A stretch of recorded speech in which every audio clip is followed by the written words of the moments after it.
O Panginoon, aming Ama na siyang lumikha ng lahat, kami po ay nagpapasalamat sa mga kalalakihan at kababaihan na inyong isinugo upang paglingkuran at protektahan ang ating bansa. Naway malaman nila ang pagpapala ng mahusay na paglilingkod.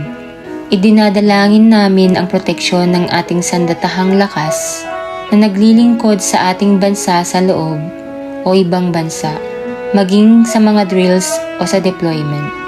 Salamat sa iyong pangako na hinding-hindi mo iiwan o pababayaan ang iyong mga tao. Ilayo sa pinsala ang lahat ng nasa hukbong himpapawid ng Pilipinas at ang iba pang sangay ng aming sandatahang lakas mula sa Army, Navy, Marines. Ganun din po ang mga nasa Coast Guard. Tulungan silang maging malakas at matapang at huwag silang panghinaan ng loob. Tulungan silang madama ang iyong presensya.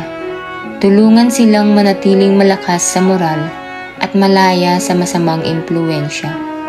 Panatilihin silang malusog at mailayo sa anumang sakit at pinsala.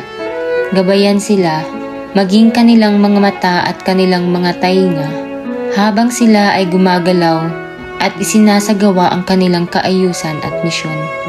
O Ama, hinihiling namin sa iyo na ilagay ang iyong kamay ng proteksyon at kapayapaan sa mga pamilya ng mga nagpadala ng isang mahal sa buhay upang maglingkod sa sandatahang lakas. Kung wala sila, bigyan ang mga pamilya sa bahay ng probisyon para sa kanilang mga pangangailangan at lakas upang pamahalaan ang kanilang mga tahanan ng mag-isa. Tulungan silang magtiwala sa iyo kapag natutukso silang sumuko sa takot.